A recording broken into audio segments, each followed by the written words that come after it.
In this video we'll start the chapter Understanding Quadrilaterals. So इसमें basically क्या है, जैसे यहाँ कर्व क्या होता है. A plane figure formed by joining a number of points without lifting a pencil from the paper and without retracing any portion of the drawing other than the single point is called a curve. तो simple language में अगर बोलें, बिना pen का tip उठाए इस तरह से जब हम लोग अलग अलग पॉइंट्स को कनेक्ट करते हैं, इस तरह से बहुत सारा पॉइंट्स है, सबको जब कनेक्ट करेंगे तो एक कर्व बन रहा है. तो कर्व दो तरह का होता है. ये सारा ओपन कर्व्स है क्योंकि ये एक साइड से खुला है. लेकिन जब अगर हम पूरा बंद कर दें, जैसे ये शेप,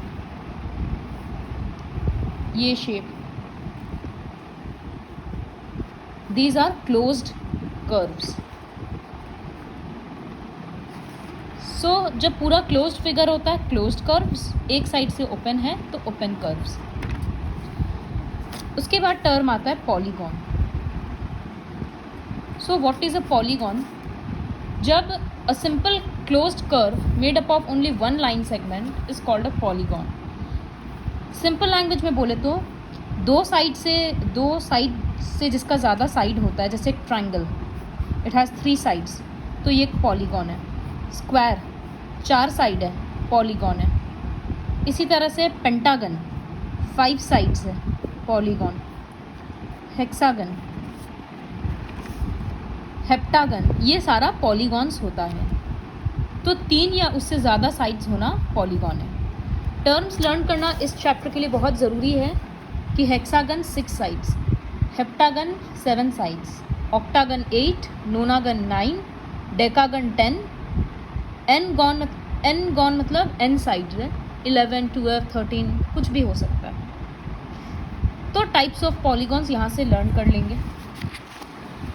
इसके बाद adjacent sides, vertices and diagonals of a polygon. ये क्या है? सपोज ये एक पॉलीगॉन है, बेसिकली एक पेंटागन है. तो इसमें एडजेसेंट साइड्स मतलब एडजेसेंट का वर्ड होता है पास. तो पास कौन कौन सा साइड है? जैसे हम बोलेंगे which is the side adjacent to A B. तो ए बी के पास कौन सा साइड है? एक बी सी और एक ए ई. तो एडजेसेंट साइड मतलब कोई भी दो side with a common and point. ये एक साइड है बी सी और ये एक साइड है ए बी, दोनों का एक एंड पॉइंट कॉमन है बी, तो एडजेसेंट है. इस वर्टेक्स को एडजेसेंट वर्टिसेस बोलते हैं या एडजेसेंट वर्टेक्स बोलते हैं. और डायगोनल क्या होता है? जो अपोजिट को ज्वाइन करे, अपोजिट वर्टिसेस को ज्वाइन करने वाला लाइन. जैसे ये एक स्क्वायर है, अपोजिट वर्टिसेस को ज्वाइन करने वाला लाइन. फिर उसी तरह से ये हेक्सागन है, तो जैसे ये एक डायगोनल हो गया, ये अपोजिट है, ज्वाइन हो रहा डायगोनल है, इसके साथ ये ज्वाइन कर देंगे, डायगोनल है. तो इस तरह से डायगोनल्स ड्रॉ किया जा सकता है. Next term is interior and exterior of a curve. This is very simple. Curve के अंदर में जो पॉइंट है, यहाँ पर ए, तो ये इंटीरियर रीजन में है. और कोई पॉइंट है जैसे बी, एक्सटीरियर में है क्योंकि वो कर्व के बाहर है. कोई पॉइंट होता है जो कर्व के ऊपर होता है एग्जैक्टली, जैसे यहाँ पर सी, तो ये हो जाएगा ऑन द कर्व. तो ये इंटीरियर रीजन क्योंकि अंदर में है, एक्सटीरियर रीजन क्योंकि बाहर में है, और ऑन द कर्व. नेक्स्ट है कन्वेक्स एंड कनकेव पॉलीगॉन्स. हम लोग कनकेव एंड कन्वेक्स मिरर और लेंस पढ़े हैं. तो कनकेव और कन्वेक्स पॉलीगॉन क्या होता है? डेफिनेशंस लर्न करने का मतलब एक्चुअली एमसीक्यू में आ भी सकता है. तो कन्वेक्स पॉलीगॉन क्या होता है? जब एक पॉलीगॉन का दो साइड हम लोग दो अपोजिट वर्टेक्स ज्वाइन करते हैं, तो लाइन अगर पॉलीगॉन के अंदर ही रह जाएगा तो it is a convex polygon. देखो यहाँ अपोजिट को ज्वाइन कर रहे हैं तो वो अंदर में रह रहा है, लाइन बाहर नहीं आया. तो इसी इनफैक्ट कोई भी दो पॉइंट को ज्वाइन करेंगे तो वो लाइन अंदर में रहना चाहिए. तो वो सारा हो गया कन्वेक्स पॉलीगॉन. लेकिन जैसे इसमें ये दो पॉइंट है, अब इन दोनों पॉइंट को ज्वाइन कर रहे हैं तो लाइन कहाँ आ गया? पॉलीगॉन से बाहर निकल गया. तो ये सारा फिगर्स में सब में बाहर निकल जा रहा है लाइन, तो इसलिए ये वाला फिगर सारा है कनकेव पॉलीगॉन्स. तो जब जैसे ये रहा पी क्यू ज्वाइन किया हुआ है अंदर है, यहाँ पी और क्यू ज्वाइन कर रहे हैं, बाहर आ गया। सिर्फ वर्टिसेस को ही ज्वाइन करना ज़रूरी नहीं है, ये भी ज्वाइन करे तो बाहर आ जा रहा है, ये पोर्शन बाहर निकल गया। तो एक पॉलीगॉन के अंदर के दो पॉइंट को अगर ज्वाइन करने से वो लाइन अंदर ही रहता है तब कन्वेक्स पॉलीगॉन, ज्वाइन करने से लाइन अगर बाहर निकल जाता है तो कनकेव पॉलीगॉन। नेक्स्ट टर्म है रेगुलर पॉलीगॉन। तो रेगुलर पॉलीगॉन क्या होता है? जब सारा साइड्स और एंगल्स इक्वल होता है तब उस पॉलीगॉन को रेगुलर पॉलीगॉन बोला जाता है। जैसे ट्राइंगल्स में इक्विलैटरल ट्राइंगल सब इक्वल होता है और सब 60 होता है, तो ये एक रेगुलर पॉलीगॉन होगा। एक स्क्वायर को बोल सकते हैं सब 90 डिग्री होता है और सब इक्वल होता है, तो वो एक रेगुलर पॉलीगॉन होगा। एक रेक्टेंगल रेगुलर नहीं होगा क्योंकि रेक्टेंगल में सिर्फ अपोजिट साइड्स इक्वल होता है। तो a square is a regular polygon, an equilateral triangle is a regular polygon. फिर हम लोग मेंसुरेशन का सम्स में देखे थे कि हेक्सागन या ऑक्टागन का सारा बाहर का साइड्स सेम है, तो वहाँ लिखा था वर्कशीट 2 में या 1 में है that it is a regular octagon. तो वर्ड रेगुलर होता है, उसका मतलब सारा साइड्स इक्वल होता है। Next angle sum property. तो जब सारे एंगल्स को ऐड करेंगे तो सम कितना आएगा? तो एक ट्राइंगल के लिए सम कितना आता है हम लोगों को पता है, 180, तीनों को ऐड करने से। एक स्क्वायर या रेक्टेंगल या कोई भी क्वाड्रिलैटरल जिसका 4 साइड होता है उसके लिए कितना आता है, 360 डिग्री। तो इस तरह से सबका याद रखने का ज़रूरत नहीं है। एक सिंपल फॉर्मूला है, sum of interior angles equals to n-2 into 180 degree, where n equals to number of sides. तो सपोज हेक्सागन है, हेक्सागन में कितना साइड होता है, 6 साइड्स होता है। For hexagon number of sides मतलब स्मॉल n इक्वल्स टू 6, तो सम कितना होगा, सम ऑफ इंटीरियर एंगल्स। तो एक बार फॉर्मूला लिखते हैं, n-2 इंटू 180। अब n के बदले लिखेंगे 6 - 2 इंटू 180। पहले ऑब्वियसली ब्रैकेट का सॉल्व करेंगे तो 4 इंटू 180, मल्टीप्लाई करेंगे तो 720 डिग्री। तो एक हेक्सागन का सम होता है सारे एंगल्स का ऐड करने से 720। क्वाड्रिलैटरल का भी हम लोग टेस्ट कर सकते हैं, 4 साइड होता है तो n के बदले 4 बैठाएंगे तो 4 - 2 इंटू 180, तो ये आएगा 2 इंटू 180, 360।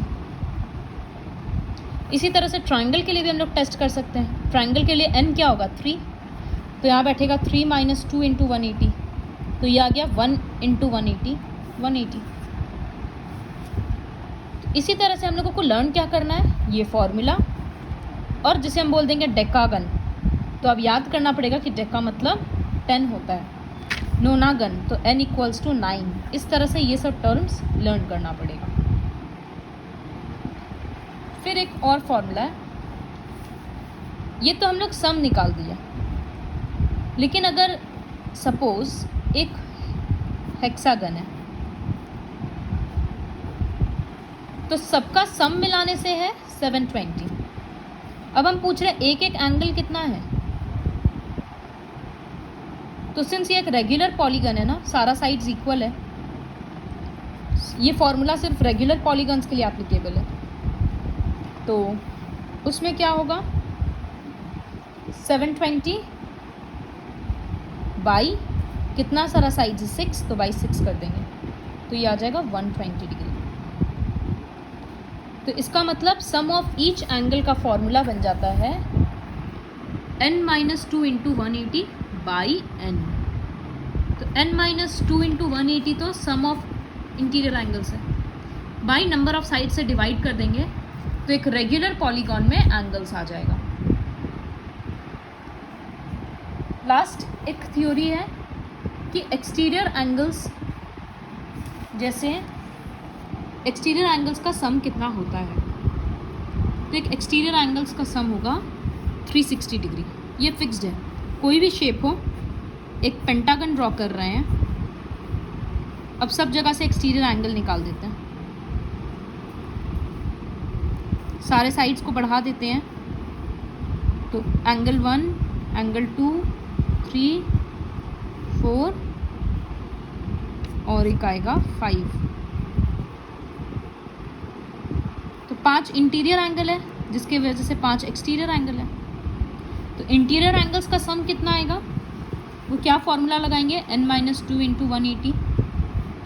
पेंटागन है मतलब 5 साइड है, तो 5 - 2 इंटू 180, 3 इंटू 180 डिग्री, तो ये आ गया 540 डिग्री। ये किसके लिए है, इंटीरियर एंगल्स के लिए।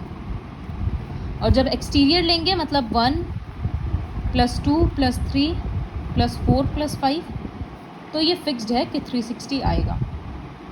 इसी तरह से हेक्सागन के लिए इंटीरियर एंगल्स का सम आया 720, लेकिन अगर हर में एक एक एक्सटीरियर एंगल निकाल देंगे इस तरह से, तो 6 ट्रायंगल के लिए 6 एक्सटीरियर एंगल, तो उसमें सम आएगा 360 डिग्री।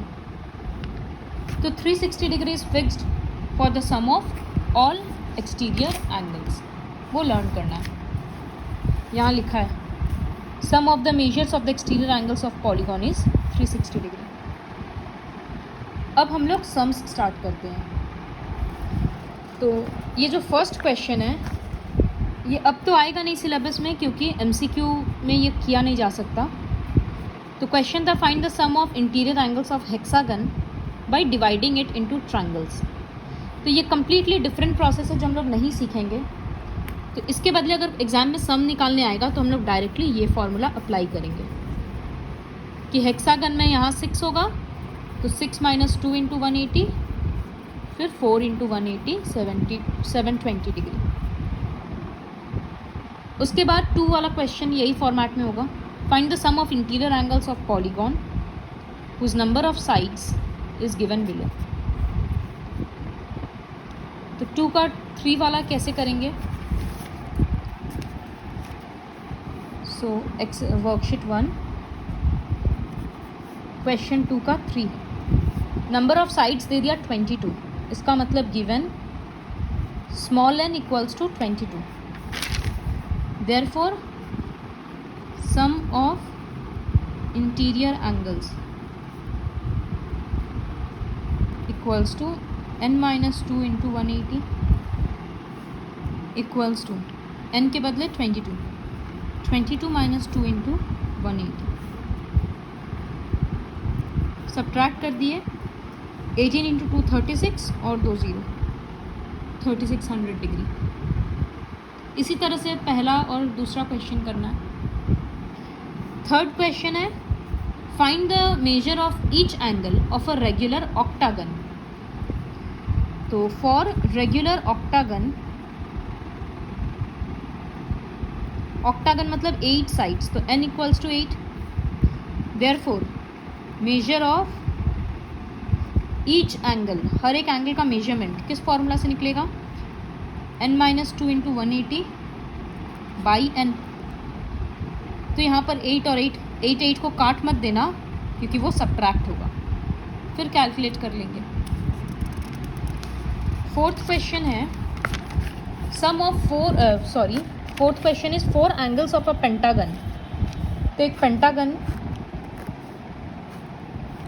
का 4 एंगल दे दिया, तो लिखते हैं दिस इज 100, 175, 85 और 75। You have to find the fourth angle.